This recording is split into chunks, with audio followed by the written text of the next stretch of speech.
Recentemente eu recebi esse comentário, e desde o momento em que eu o vi, eu quis muito gravar um vídeo resposta, porque é uma boa pergunta e pode levar a caminhos muito profícuos em termos daquilo que a gente tem que entender sobre diferentes épocas da filosofia para elucidar esse aspecto que a pergunta toca, né? Então, me coloquei ao entorpecimento para poder lidar com a ideia de gravar algo e assim fazer um vídeo.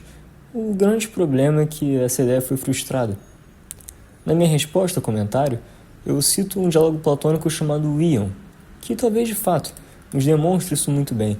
O grande problema é que o Ion narra uma situação que não é assim muito cotidiana. Está o Sócrates conversando com um rapsodo. E para quem não sabe, um rapsodo é alguém que ganha a vida declamando Homero e competindo com isso. A gente não tem, eu diria que em nenhum lugar do mundo, um fenômeno parecido com o que foi a poesia homérica para a antiguidade grega.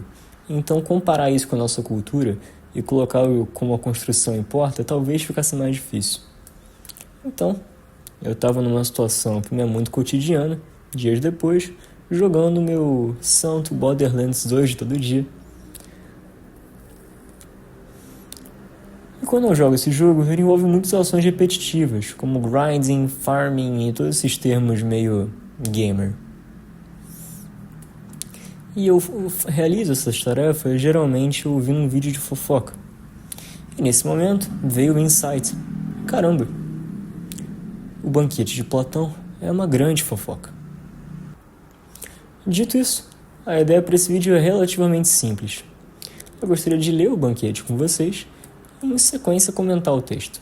E nesse comentário, enfatizar o que essa fofocada inteira contribui para a construção do texto e principalmente o que pode nos dizer acerca de filosofia mesmo. Então eu gostaria de fazer duas considerações. Em primeiro lugar, a tradução utilizada é a do Carlos Alberto Nunes. Eu não tenho problema com essa tradução em si, porque é uma tradução que consegue deixar o texto numa linguagem fluida para quem não tem muito estudo profissional na coisa.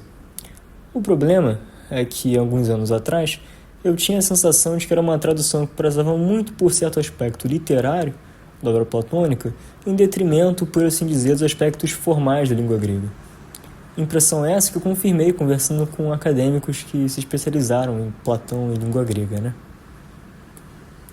Em segundo lugar, eu gostaria de comentar que toda maneira que eu vejo o banquete, e inclusive toda essa coisa de ressaltar os aspectos retóricos do texto, tem a ver com os cursos de um professor que me influenciou muito mais novo, que se chama Pedro Luiz Baratieri. Eu gostaria de citar uma frase que ele nos falou numa aula sobre o Hípias Menor de Platão, outro diálogo. A melhor resposta para um paradoxo socrático é rir. Segue a leitura do banquete.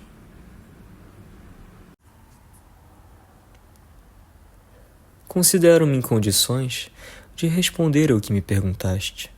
Recentemente, quando eu subia de casa em Falero para a cidade, um conhecido que me tinha visto por detrás gritou de longe, em tom de brincadeira. Ó, cidadão de Falero, de nome Apolodoro, por que não esperas? Então, me detive para esperá-lo. E ele, Apolodoro, me falou.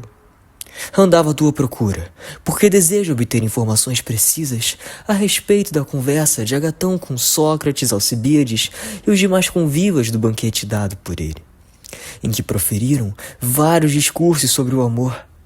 Alguém já me contou alguma coisa por ter ouvido de Fênix, filho de Felipe. Acrescentou que estavas a par de tudo, mas ele não falava com muita segurança. Por isso, de ti, é que espero obter dados precisos. A ninguém mais compete relembrar as palavras do amigo. Porém, antes de tudo, continuou, declara se também tomaste parte no banquete. Pelo que vejo, lhe disse, teu informante não é de confiança.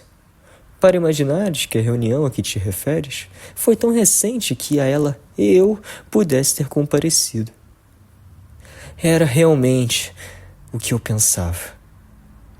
Onde foste buscar isso, Glauco? Lhe falei. Pois não sabes que há muitos anos Agatão não vem a Atenas, e que de meu lado, desde que frequento a companhia de Sócrates e me esforço por saber dia por dia o que ele conversa ou faz, ainda não se passaram 3 anos. Até então eu perambulava sem destino, pensando que fazia alguma coisa, quando em verdade era mais inútil do que ninguém. Tal como és agora, por imaginares que qualquer ocupação é preferível à filosofia. E ele: não gracejes, me disse. Conta, quando foi a reunião? Isso se deu no nosso tempo de criança, continuei. Quando Agatão ganhou o prêmio com sua primeira tragédia, no dia seguinte, aquele em que relembrou com seus coreotos o sacrifício da vitória.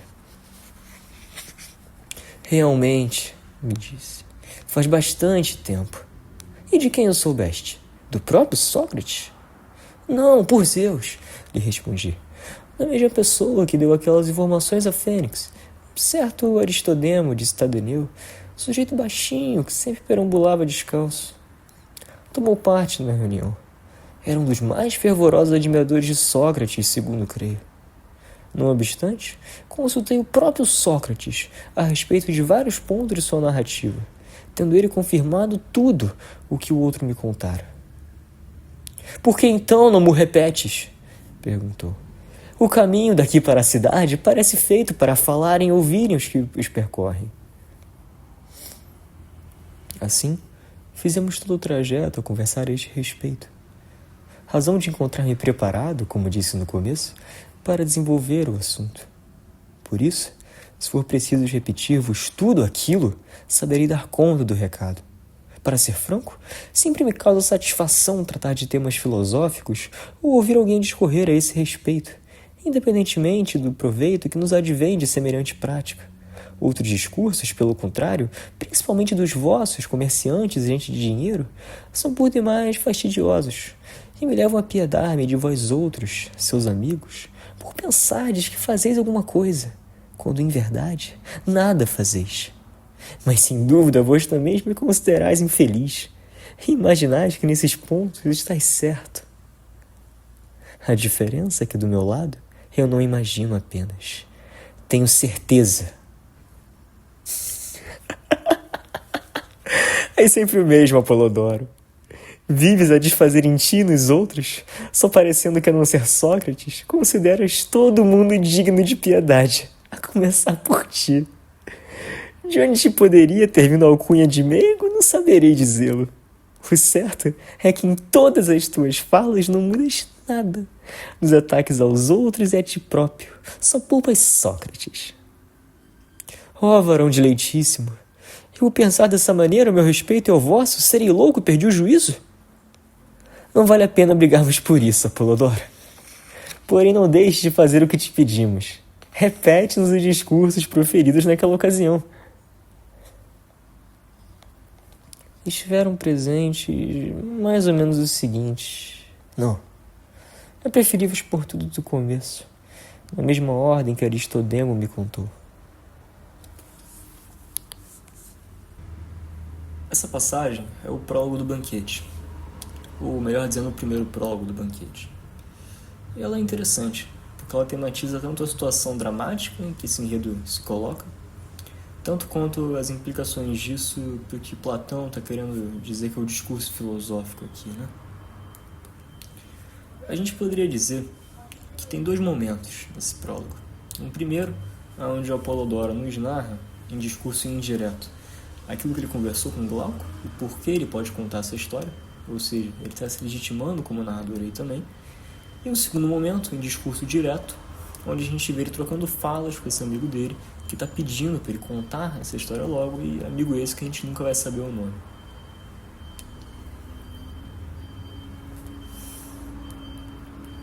Em ambos os momentos, o texto nos ressalta, pela situação, de que essa história é solicitada para Apolodoro enquanto uma fofoca, para saber o que houve entre os Sócrates, Alcibiades e Agatão, que, para quem não sabe, estavam envolvidos numa certa reputação erótica entre eles ali na época, O próprio Apolodoro, ele não viu essa história.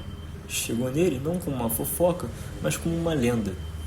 Apolodoro foi um socrático. Apolodoro teve esse choque conhecendo Sócrates e seguindo o que ele dizia, né, como ele mesmo fala, e é reputado por algumas fontes que ele estava no julgamento que Sócrates foi condenado à morte, né?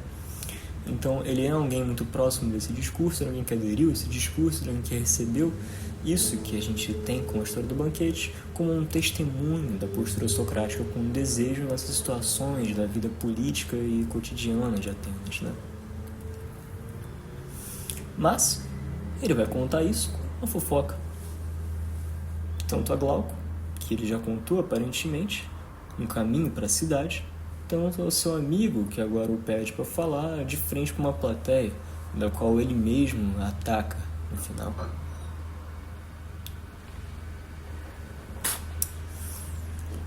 Platão aí está querendo nos dizer uma coisa muito bonita, ou pelo menos uma coisa que eu vejo como sendo algo muito bonito. Que a filosofia, claro, ela pode ser estudada sistematicamente, desenvolvida e ali sofisticada. O próprio Platão queria dar esse rigor aos seus alunos com a filosofia, com a sua academia, né? Mas a filosofia também faz parte da cultura. Ela pode ser dita por fofoca, por um falar que seja muito coloquial. Isso é bonito. Isso tem muito a ver com uma certa visão que, pelo menos eu tenho do período antigo também, que a filosofia ali ainda era um modo de vida nascente, não era essa doutrina que a gente tem hoje em dia. Nesse sentido, a construção é algo muito importante, porque, em primeiro lugar, a gente está vendo uma fofoca, e uma fofoca que vai ter um contexto erótico na sua explanação. Ou seja, a gente tem que ter em mente que os pontos do banquete também têm um contexto ali encenado que os modificam. Aquilo era um jantar, onde tinha uma disputa sobre quem ia transar com quem. Essa é a razão que queriam saber por que Sócrates, Agatão e Alcibíades estavam no mesmo lugar na mesma noite. O que eles fizeram? Platão está querendo nos fazer ver essa fofoca, mas também mostrando pra gente toda a riqueza de discursos, de noções do amor que apareceram ali. E, claro, apareceram dentro de uma disputa erótica. Geralmente, o banquete platônico é apresentado como um certo texto em que é exposta uma teoria do amor platônico. Inclusive, amor platônico aqui não quer dizer esse amor idealizado, esse jargão que a gente usa. Esse jargão, até onde eu me lembro, nasceu no século XVI, com um crítico literário que cunhou essa expressão. E não tem muito a ver daquilo que falam que é a definição do amor platônico, essa noção de eros, né? Mas, mesmo essas pessoas que enxergam isso no banquete, quando vocês perguntam, pede para explicar esse amor platônico que representou no texto, geralmente o que se tem é uma reconstrução, um recontar do discurso que o Sócrates deu nesse jantar. Essas pessoas parecem desprezar o fato de que houve toda uma história antes desse discurso, Sócrates falou mais pro final, e que, nessa história, a gente viu vários discursos sobre o amor sendo fofocados. Platão teria desperdiçando aquele momento? Ou ele também estaria fazendo a gente querer ver coisas ali? Isso gera uma consequência engraçada, inclusive. Esse fato de que o banquete tem um enredo, né? Porque uma das coisas que iria satisfazer a pergunta que o Apolodoro foi solicitado é contar quem foi Alcibíades, se ele transou com Sócrates ali. E talvez, claro, não reconstruir toda a riqueza de discursos que o Platão construiu ali e parodiou, mas é logo o que importa. E a gente teria um resultado um pouquinho diferente.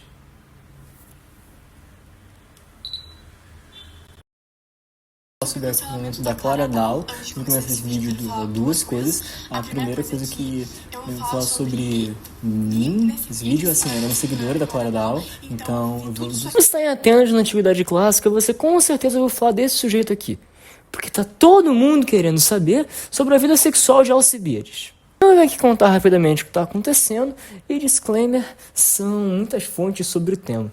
Os espartanos beneficiados na Guerra do Peloponeso, por favor, não me ataquem. Eu tô aqui só para contar a fofoca do Alcibíades enquanto ele estava em Atenas. Todo mundo sabe que ele tem uma certa relação esquisita aí com Sócrates, né? Porque naquela época a galera meio que se relacionava, senhor de idade, garoto novinho. E todo mundo queria saber se realmente rolou algo ou não. Tava já o Sócrates por aí dizendo que estava fazendo algo com Alcibiades, flertando, mesmo sendo um senhor de idade, assim. Aí o Alcibiades apareceu no julgamento do Sócrates e todo mundo ficou tipo, meu Deus, o que será que aconteceu entre esses dois, né? Estavam já dizendo por aí que o Sócrates teria olhado no olho do Alcibiades e realmente falado com ele, não só ficando flertando. Aí a gente não sabe o que aconteceu mesmo ou não. Fato é que teve esse jantar na casa do Agatão.